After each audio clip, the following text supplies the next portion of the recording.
ছাত্ৰ ছাত্ৰীসকল, আজি মই তোমালোকলৈ লৈ আনিছোঁ কবি হীৰেণ ভট্টাচাৰ্য ৰচিত মোৰ দেশ কবিতাটোৰ কেইটিমান গুৰুত্বপূৰ্ণ প্ৰশ্ন। প্ৰথম প্ৰশ্নটো হৈছে, হীৰেণ ভট্টাচাৰ্যৰ জন্ম ক'ত হৈছিল?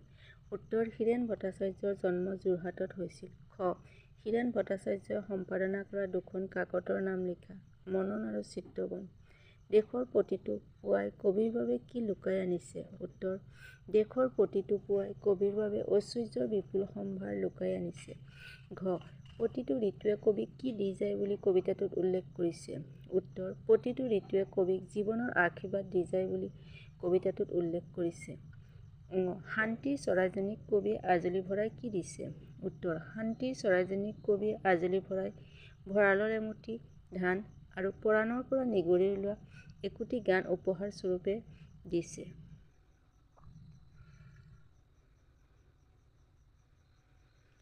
প্ৰথম চ. সুগন্ধি পখিলাৰ কবি কোন? উত্তৰ: হীৰেণ ভট্টাচাৰ্য। দ্বিতীয় চ. হীৰেণ ভট্টাচাৰ্যই সাহিত্য একাডেমী বঁটা লাভ কৰা কবিতা পুথিখনৰ নাম কি? উত্তৰ: শইচৰ পথাৰ মানুহ। বৰ্গীয় জ. কবিৰ যাত্ৰাৰ শেষ ক'ত? উত্তৰ: কবিৰ যাত্ৰাৰ শেষ হ'ল নিজৰ দেশ। মোৰ দেশ কবিতাটিৰ মূলভাৱ লিখা। উত্তৰ: কবি হীৰেণ ভট্টাচাৰ্যদেৱৰ মোৰ দেশ কবিতাটোৰ মতে তেওঁৰ দেশখন অতিকৈ আপোন, প্ৰাণৰো প্ৰাণৰ, গানৰো গানৰ। কবিৰ প্ৰতিটো চিন্তাই, প্ৰতিটো কামে এই দেশৰ বুকুত সোণোৱালী ভৱিষ্যতৰ সপোন ৰচে। কবিয়ে জীৱনৰ আহে আহে, যৌৱনৰ কোঁহে কোঁহে সেই সপোনৰ কল্লোল শুনে। পৃথিৱীৰ বহুতো দেশৰ প্ৰান্তে প্ৰান্তে তেওঁ ঘূৰিছে। কেতিয়াবা সাগৰৰ পাৰত, কেতিয়াবা খেজুৰ তলত, কেতিয়াবা পাহাৰৰ তলিত খন্তেক জিৰণি লৈ বন্ধুৰ সৈতে হাতে হাত ধৰি প্ৰাণ খুলি কথা পাতিছে।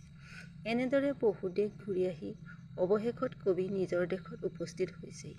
নিজৰ দেশৰ বুকুৰুমে কবিক দিছে ভালপোৱাৰ আনন্দ, যৌৱনৰ প্ৰাচুৰ্য, জীৱনৰ নতুন অৰ্থ।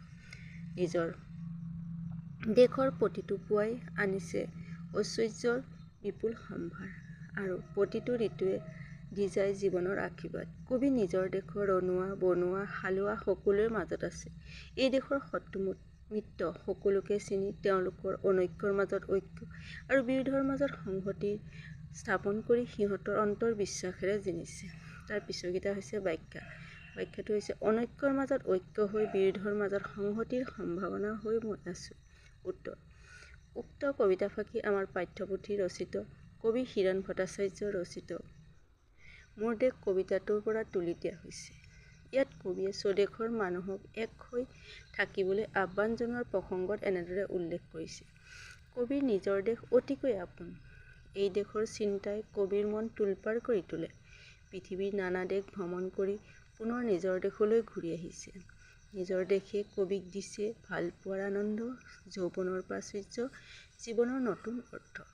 নিজৰ দেশৰ অনৈক্যৰ মাজত ঐক্য আৰু বিৰোধৰ মাজত সংহতি প্ৰতিষ্ঠা কৰিবৰ বাবে কবিয়ে মৰণপণ কৰিছে।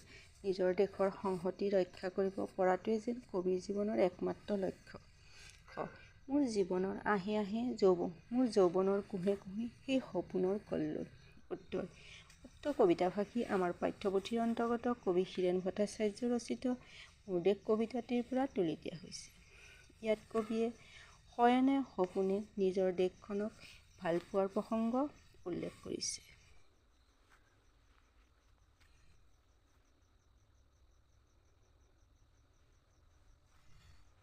কবিৰ বাবে তেওঁৰ দেশখন তেওঁৰ প্ৰাণতকৈও প্ৰিয়।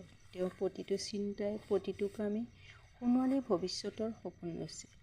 এই দেশৰ প্ৰতিটো সৌন্দৰ্যই কবিক স্বপ্নময় জগতলৈ লৈ যায় আৰু সেইখন কবিৰ নিজৰ দেশ আৰু দেশখনৰ বাবে জীয়াই থাকিবলৈ মৰণপণ কৰিছে। সমাজত থকা বৰ্ণ বৈষম্য, উচ্চ নীচ ভাৱ আঁতৰ কৰি অনৈক্যৰ মাজত ঐক্য, সংহতি স্থাপন কৰাটো কবিৰ সপোন। তেওঁৰ জীৱনৰ আহে আহে, যৌৱনৰ কোঁহে কোঁহে সেই সপোনৰ কল্লোল শুনা যায়। ধন্যবাদ।